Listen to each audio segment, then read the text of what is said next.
اللہ کے حبیب علیہ السلام نے کہا اے معاذ تو نے بہت مشکل سوال کیا مجھ سے، اور اس کا جواب دینے سے پہلے توجہ کرنا، اس کا جواب دینے سے پہلے سید العالمین قائد المرسلین عالم ما کانا و ما یکون اتنا روئے کہ روتے روتے داڑھی بھی آنسوؤں سے تر ہو گئی اور حضور کے کپڑے بھی آنسوؤں سے تر ہو گئے۔ سوال کیا تھا؟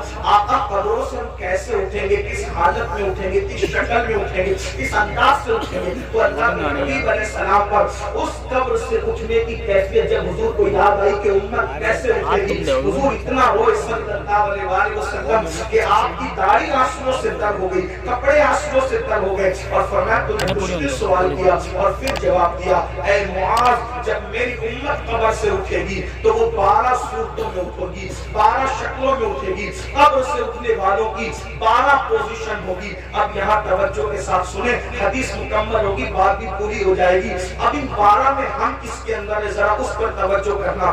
میں نہیں کہوں گا کہ آپ کس میں ہیں، میں کس میں ہوں، یہ کس میں ہے، وہ کس میں ہے، نہیں، بہت ہو چکا میرے بھائیوں۔ میں کہتا ہوں تو سدھر، تم کہتے ہو تو سدھر، کہ تو اور تو کے اندر معاملہ خراب ہے۔ ہمیں یہ سوچنا ہے کہ میں نے سمجھنا ہے، میری قبر کے اندر میں نے اکیلے جانا ہے، اپنی قبر سے میں نے اٹھنا ہے۔ میرے بھائیوں یہاں ساری چٹنگیں چل جائے گی، ریاکاریاں چل جائے گی، مکاریاں چل جائے گی، سب چل جائے گا، لیکن وہاں کچھ نہیں چلے گا، سب معاملہ وہاں پیور ہے۔ اللہ اکبر۔ اب میرے اور تمہارے نبی، غیب کا نبی صلی اللہ علیہ وسلم قیامت کا منظر پیش کر رہے ہیں۔ قبروں سے اٹھنا تو ہے نا بھائیوں، قبروں میں جانے پر بھی یقین ہے، قبر سے اٹھنے پر بھی یقین ہے۔ اب میرے اور تمہارے سچے نبی سید العالمین غیب کا نبی صلی اللہ علیہ وسلم فرماتے ہیں 12 قسم کے لوگ ہوں گے قبر سے اٹھنے والے، یعنی 12 پوزیشن میں لوگ اٹھیں گے، 12 انداز میں لوگ اٹھیں گے۔ اب میرے آقا علیہ السلام پہلے شخص کے بارے میں فرماتے ہیں اللہ حضرت سیدنا معاذ بن جبل رضی اللہ تعالی نے عرض کیا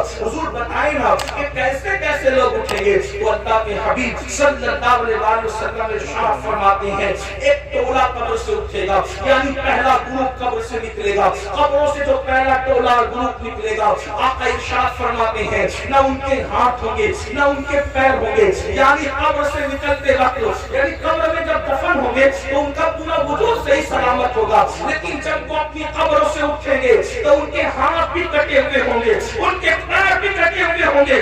اللہ اکبر۔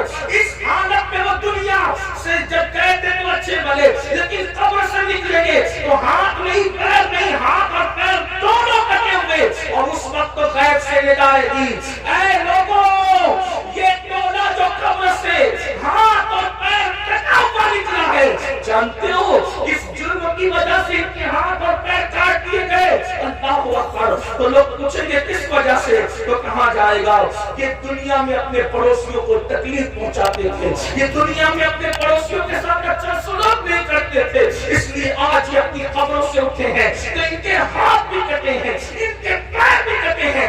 آپ سے پوچھنا چاہتا ہوں آج تھوڑی سی طاقت مل جائے، تھوڑی سی قوت مل جائے، پڑوسیوں کے ساتھ ہمارا سلوک کیا ہے؟ اللہ اکبر۔ بڑی معذرت کے ساتھ مسلمانوں ہر پڑوسی دوسرے پڑوسی کو، ہر طاقتور کمزور کو دبا رہا ہے، بلکہ الیاذ باللہ اب تو حالات نازک ہو گئے، صرف پڑوسیوں کو ستایا نہیں جا رہا ہے، پڑوسیوں کی بیٹیوں پر بھی غلط نظر ڈالی جائے، ان کی بہوؤں پر بھی اگر وہ کمزور ہے تو غلط نظر ڈالی جائے، غریب ہے تو ان کی آبرو کا سودا کرنے کی کوشش کی جاتی ہے۔